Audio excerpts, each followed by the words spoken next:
जी गुरु जी। देखिए, ये इनकी जो कुंडली है, आज मैं दृष्टि का मेरा अपना अपना नजरिया होता है हर व्यक्ति का। इनकी डेट है 21/10/1980। इनकी जो कुंडली बनती है, इसका राशि का स्वामी होता है कुंभ राशि स्वामी है, नक्षत्र है भाद्रपद सेकंड, नक्षत्र स्वामी गुरु, और गण है मनुष्य, योनि है सिंह, और वर्ण है शूद्र। और देखिए, अब मैं आपको बहुत अच्छी बात बताता हूँ। और इनके जो है पाए हैं रजत और लोहा। और ठीक है, इतना काफी है। इन सब बातों को बताने के पीछे मेरा एकमात्र उद्देश्य क्या रहा? घात चक्र होता है हमारी कुंडली के अंदर। तो 3 और 8 और 13, देख मनीष जी, सुनते रहना ध्यान से। महीना चैत्र का आपके लिए अच्छा नहीं। इतने तरीके से तिथि जो आपकी है 3, 8, 13 अच्छी नहीं होगी। दिन गुरुवार आपको अच्छा नहीं रहेगा। नक्षत्र है आद्रा। आद्रा नक्षत्र का स्वामी होता है राहु। योग गण, अच्छा, लगन मंगल, ये हमने आपको बता दिया। 1, 3, 8, 13 तारीख को हमेशा ध्यान रखना, और चैत्र मास का ध्यान रखना। ये आपके लिए नुकसानकारी, कोई आपको ये बातें नहीं बताएगी। अब ये कुंडली बैठती है मिथुन लगन की। मिथुन लगन का व्यक्ति स्वभाव व्यक्ति होता है। उसकी मानसिकता एकाग्र नहीं रह पाती। अगर वो सोने के लिए भी जब जाता है अपने बेड के ऊपर, तब भी उसके दिमाग में कोई ना कोई फतूत चलता रहता है। बोलिए मनीष जी, अब यस या नो? जी ठीक कह रहे हैं गुरु जी, आप ठीक कह रहे हैं। क्योंकि अब आप यही पूछ सकते हैं, गुरु जी ऐसा क्यों? क्यों का जवाब देने के लिए अब इस टाइम मैं बात आपकी कर रहा हूं, तो मुझे आपका जवाब देने में मुझे कोई आपत्ति नहीं। जी जी गुरु जी, ऐसा क्योंकि क्यों? मिथुन लगन, अब मैंने बताया इनका कारण क्या होता है। मिथुन राशि का स्वामी बुध होता है। बुध का ठीक है। और जब बुध ग्रह होता है, ये किस तत्व में आता है? ये अर्थ एलिमेंट में आता है। इसका गुण क्या होता है? वायु तत्व होता है। जहां वायु हमेशा चलती है या रुकती है मनीष जी? वायु चलती है गुरु जी। मनीष जी, वायु चलती है गुरु जी। अब जब आपका लगन का तत्व वायु है, तो क्या आप सोचे बिना रह सकते हैं? जी नहीं। फिर अगर आप ये कहते नहीं जी मैं नहीं सोचता, तो आप गलत बोलते। क्योंकि जो ग्रहों के लक्षण हैं वो बदल नहीं सकते। आप सदा चलायमान, आपका नेचर होगा, आप बहुत ईमानदार प्रवृत्ति के व्यक्ति होते हैं। ये कभी किसी का नुकसान कर ही नहीं सकते। इनका नुकसान भले ही करते हैं। ये स्पष्ट वक्ता होते हैं। इनका प्रयास, क्योंकि बुध किसका कारक है? वाणी का। ये स्पष्ट वक्ता हो, जिस कारण से ये कभी कभी लोगों के बुरे भी बन जाते हैं। बताइए मनीष जी, यस या नो? बिल्कुल ठीक बात है गुरु जी। अब इनका राहु मंगल तीसरे स्थान में बैठे, सूर्य के घर में राहु मंगल गुरु बैठे। ऐसे व्यक्ति के संबंध अपने से हायर क्वालिटी के व्यक्तियों के साथ होते हैं। बोलिए मनीष जी, ऐसा है या नहीं? जी है। राहु मंगल का अंगारक दोष बनने के कारण ऐसे व्यक्तियों के या तो भाई होते नहीं, और भाई होते हैं तो उनसे बनती नहीं। बोलिए यस या नो? बिल्कुल ठीक है गुरु जी। भाई एवरेज है है? जी। हाँ, भाई है पर कोई बात एवरेज है। जी। नहीं। कारण मैं ये नहीं कह रहा, मुझे आपसे कोई मतलब नहीं। राहु, देखिए मैं आपको कुंडलियां देखनी सिखा रहा हूं। लोगों का भला होगा, कम से कम जो देखेगा मेरे पास आएगा तो बहुत जायज पैसे में उसे कुंडली देखी जाए, मेरी सोचिए। और ईश्वर की कृपा से आज भी मेरे पास एक कुंडली लुधियाने से आई, और शायद वो जैनी वर्ग है। और उतना इतना आनंद आया उन्हें कुंडली देखने में, और हमें हमें बताने में। और सुनने वाले पे डिपेंड करता है। भगवान देता सभी को है, छप्पर सबके फटे होते हैं, कटोरा जिसका जितना बढ़िया होता है उसे उतना ही अच्छा लगता है। अब मंगल है राहु, राहु गुरु का चंडाल दोष बन गया। 16 अंश का गुरु है और 6 अंश का राहु है। चंडाल दोष बन गया, लेकिन यहां गुरु प्रबल हो गया। आप लोगों को यह भी ज्ञान नहीं होगा मेरे विचार, राहु केतु उल्टे चलते हैं, इनकी गिनती भी उल्टी गिनी जाती है। अब इनके ऊपर मनीष जी को ऊपर, मनीष जी आप कितना भी पैसा कमाते हैं वो एक अलग विषय है, लेकिन आपने जीवन में हमेशा संघर्ष करा है। सच बात क्या है मैं गुरुजी, सही कह रहा हूं? क्या सही कह रहा हूं? क्या आपको पता है कि संघर्ष क्यों करा है? जी नहीं, आप बताएं। क्योंकि आपकी कुंडली के अंदर काल सर्प दोष बना हुआ है, और जिसकी कुंडली के अंदर काल सर्प दोष बना हुआ होता है, राहु केतु के अंदर सारे ग्रह आ जाते हैं, वो जीवन भर तड़पता रहता है। जिस तरह से एक शेर के सामने एक बकरी को बिठा दिया जाए, किसी पिंजरे में बकरी को बंद कर दें, शेर को बंद कर दें, तो बकरी की जान निकली रहती है। ऐसा होता है ना? अगर जी आपके एरिया का कोई बदमाश आपके घर के सामने आ जाए तो आप घबराएंगे ना, पता नहीं हमारे घर में ना आ जाएगा। ऐसा होता है मनीष जी? हाँ जी, बिल्कुल पंडित जी, सही कह रहे हैं आप। तो उसके मन में डर होता है, क्या होता है? डर होता है। भय। तो वो ही आपके कुंडली के अंदर है। आपको जब अच्छा लगे आप उज्जैन जाए, या ज्योतिर्लिंग, जितने भी 12 ज्योतिर्लिंग है, किसी भी लिंग पे जाके ये राहु केतु की पूजा करवा दी, तब आपको इन सब चीजों से राहत मिली। अब इनके सप्तम भाव पे देखिए, मिथुन राशि, धनु लगन, धनु स्थान का है बृहस्पति। शायद मैंने आपको कारक और अकारक के बारे में बताया था भूपेंद्र जी, याद हो तो? बापू जी आपको भी याद होगा।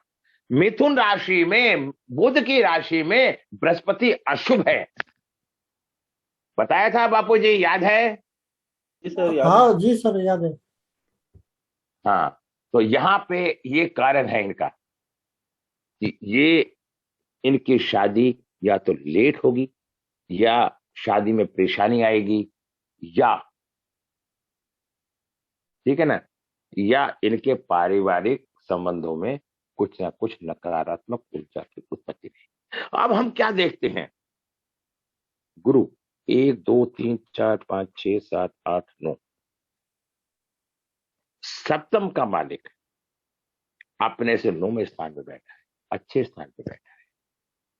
तो इस कारण से इन्हें परेशानी नहीं आएगी, इनका शादी का जीवन ठीक हो सकता है। लेकिन अगर ये राहु के जाप करवा ले, गुरु के जाप करवा ले, तो इन्हें बहुत आसानी हो जाएगी, बहुत अच्छा हो जाएगा। चंद्र शुक्र 1 2 3 4 5 6 7, नहीं, क्या मैं ये पूछ सकता हूं मनीष जी, क्या आपकी शादी हो गई, लेट हुई, क्या पोजीशन रही, जो ये बता रहा है कि शादी जी, 36 साल के बाद होनी चाहिए आपकी? 37वें साल हुई है गुरु जी। देखिए मैंने क्या बताया, 36 साल के बाद मैंने बताया, जी गुरु जी। ठीक है ना? ये सब बातें देखने की होती, ठीक है? तो अब मैं आपसे कहूंगा कि अब बुध और सूर्य, ये बात बताएंगे थोड़ी सी मनीष जी, आपके फादर की स्थिति क्या है? जी मेरे पापा जी नहीं है, जी, उनकी डेथ हो चुकी है। मैंने क्या देखा, सूर्य अष्टम स्थान में बैठा है, वो साफ दिखाई दे रहा है कि इन्हें पिता का सुख नहीं है। पिता का देहांत होना, या पिता से दूर रहना, या पिता का इनसे दूर रहना, या पिता से ना बनना। बिल्कुल सही बताया मनीष जी हमने। जी गुरु जी। शुक्र चंद्र, आपको ब्रांडेड आइटम खरीद के अपने घर में रखने का शौक है, ऐसा जी। है? जी है। बिल्कुल। हाँ जैसे जी। कोई मैं विदेश से ले आया, कहीं से जाओ, कोई ना कोई अच्छी चीज ला के घर में रखते हो, मैं भाग गया तो वहां से लेके आया, जी ऐसा है। गुरुजी। जी। तो अब ये बताइए मनीष जी कि मैंने जो आपकी कुंडली देख के आपकी जो बातें बताई, ये कितनी सही लगी आपको? गुरुजी बिल्कुल सत्य है जी, 100% सत्य है। और मैं इस तरीके से कुंडली देखना चाहता हूं आप लोग की। अब मैंने आपकी एक एक बात बताई, एक एक बात कुंडली के द्वारा। अब आप सुनिए, आप पे दशा चल रही है इस टाइम बुध की, और आपका 2024 तक का समय बहुत अच्छा है। और 2024 के बाद आप अपने जीवन में कोई ना कोई परिवर्तन करेंगे, क्योंकि आपका लगन का स्वामी क्या है? बुध। और बुध कहां बैठा है? अष्टम स्थान में। और किसके साथ बैठा है? सूर्य के साथ। तो इसलिए आपके जीवन में अभी 2024 तक आपके जीवन तरक्की पे है। उसके बाद आपके जीवन में भाग्य में कोई ना कोई परिवर्तन आएगा। या तो आपकी कोई संतान हुई या नहीं हुई अभी? जी नहीं हुई अभी गुरुजी। हाँ, तो आपको संतान की प्राप्ति होगी, या कोई ऐसा कार्य होगा जिससे आपको एक परिवर्तन आएगा। अब मैं आप लोगों से सिर्फ एक ही छोटी बात पूछना चाहता हूँ, क्लास में जितने भी लोग हैं, बबीता जी, जिससे कि आप लोग के विचारों को जान सकूं। बबीता जी, आप ये कुंडली देखने का जो अभी फार्मूला है हमारा वैदिक के जी सर। दृष्टिकोण से, कितना उचित लगा आपको? सर मुझे तो 100% आपने, जैसे मनीष जी बोल रहे हैं कि आपने बिल्कुल सही बताया, तो एकदम सही उचित है सर। अब हम इनकी थोड़ी सी चर्चा ना, हम वैदिक और लोशो की करते हैं, क्योंकि क्योंकि मनीष जी हमारे लोशो के भी स्टूडेंट। और मैं ये चाहूंगा कि लोशो में सर इनका ना थॉट प्लेन पूरा है और मेंटल प्लेन पूरा है सर। हम्म, तो ये मैंने बहुत मैंने इंटेलिजेंट आदमी है सर। हम्म, हम्म, चलो बहुत अच्छी बात है। अच्छा बताया दिमाग के सर। बहुत बहुत बढ़िया। अरे बबीता जी, आपका तो नाम ही इतना सुंदर है, तो आप काम कितना सुंदर करेंगे, आप देखिए। थैंक क्या यू सो बात मच सर। है। Thank you so much. देखिए, मैं ही बोल देता हूँ, इनके पास 492 है। 4 नंबर राहु का, और 9 नंबर मंगल का, और 2 नंबर चंद्रमा का। जिस व्यक्ति के मन के अंदर किसी भी काम करने का जुनून होगा, वो जीवन में सफल होगा या असफल होगा? बताइए। सफल। सफल हो। क्योंकि मंगल जुनून पैदा करता है, और राहु बुद्धि में तेजी देता है, और चंद्रमा स्थिरता देता है। उसकी तेजी स्थिरता के रूप में होगी और जुनून रूप ही होगी। मैं नए तरीके से समझा रहा हूं आप लोगों को। अच्छा लग रहा है पॉइंट आपको? अब इनके पास 4 भी है, 3 भी है, 8 भी। 4 राहु का, 3 ज्ञान का, 8 इंटरनल इंटेलिजेंसी का, शनि का, न्याय प्रिय का। ये जुगाड़ी भी है शुद्ध भाषा में। ये अपना काम निकालना जानते हैं, किसी भी नीति का इस्तेमाल करते हैं और अपना काम निकाल के आगे निकल। क्या ऐसा है मनीष जी आपके साथ? जी गुरुजी। बताइए यस या नो। जी सच है जी। इनका ज्ञान आध्यात्मिक भी है। इनसे जब आप चर्चा करेंगे तो आध्यात्मिकता पे भी चर्चा करने में विश्वास करते हैं, और अपनी बात से सामने वाले को संतुष्ट करते हैं। क्या मनीष जी ऐसा है?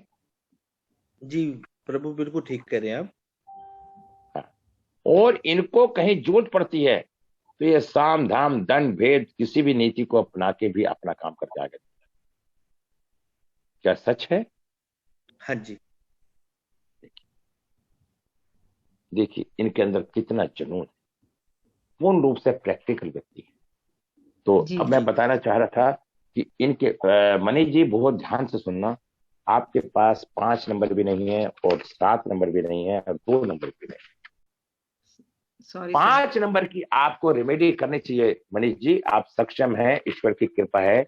आप अगर 5 नंबर की रेमेडी करते हैं तो आप जीवन में बड़े सफल हो सकते हैं। आपने कोई रत्न पहन रखा है? जी पोखराज पहना हुआ गुरुजी। आप एक पन्ना पहने अच्छी क्वालिटी का। नहीं समझे मेरी बात को? जी समझ गया गुरुजी, नोट कर रहा हूँ जी। हाँ, पन्ना पहन लो अच्छी क्वालिटी का, अगर आपको अपना पारिवारिक जीवन को बचाना है तो जी पन्ना पहन लीजिए, और एक पहन लीजिए ओपल। जी आपका लाइफ अच्छी हो जाएगी। अगर कारण क्या है, आप पे 6 नंबर भी नहीं है और 5 नंबर भी नहीं, और 5 नंबर का कारक है पन्ना और 6 नंबर का कारक है ओपल। और एक चांदी का कड़ा 70 ग्राम का बनवा के अपने हाथ में पहन लो। अगर आपने ऐसा नहीं करा तो आपके जीवन की नैया डगर कभी भी डगमगा सकती है, और कहीं भी गाड़ी में पंचर हो सकता है। बस इस बात का ध्यान, इससे ज्यादा मैं नहीं कह सकता। मैं कोई भगवान नहीं हूं, मुझे जो लक्षण दिखाई दे रहे हैं वो मैं कह रहा हूं। आपकी 37 साल की उम्र में शादी हुई है, शादी को अच्छा और लंबा चलाना चाहते हो, क्योंकि नॉर्थ वेस्ट में भी कमी है आपके, और ब्रह्म स्थान में भी कमी है, और वेस्ट में भी कमी है। तो इन अंकों को ठीक करो, पैसा आपके पास अच्छा रहेगा, नो डाउट। ठीक है, आपका नाम जो आ रहा है 4 पे आता है, 1 पे आता है, इसे 5 पे लाइए, क्योंकि 1 नंबर यश खिलाता है। और कुआं नंबर आपका 9 है। ठीक है, अच्छा, मोबाइल नंबर भी आपका 1 है, अगर इसे 5 पे लाओ तो बड़ा अच्छा रहेगा। सूर्य भगवान को जल दो, सरस्वती माता का पूजा करो, कुत्ते को मीठी रोटी खिलाओ, अपंग लोग की सहायता करो, और गुरुवार को पीले चीजों का दान, सोमवार को दही से भगवान शिव का अभिषेक करो। तो ये देखिए, मैंने ये इतनी बातें आपको बताई। मरीज जी, आपकी कुंडली कैसी लगी आपको? जी बहुत अच्छा लगा गुरुजी, हम्म? बहुत अच्छा लगा, आपने कुंडली देख के सही हाँ, बताया। हाँ। मैं बता रहा हूँ, सच्चाई का और ईमानदारी की बोला बाली नहीं है। हम बोलते तो हैं सच्चाई हो, लेकिन वक्त पड़ता है तो हम बेईमानी करने में 1 मिनट लगा। यही कारण है हमारे ड्राइविंग का। तो मैं समझता हूँ, ज्योति जी कैसे लगी दोनों कुंडलियां आपको? आप तो रेलवे स्टेशन में बैठे हैं।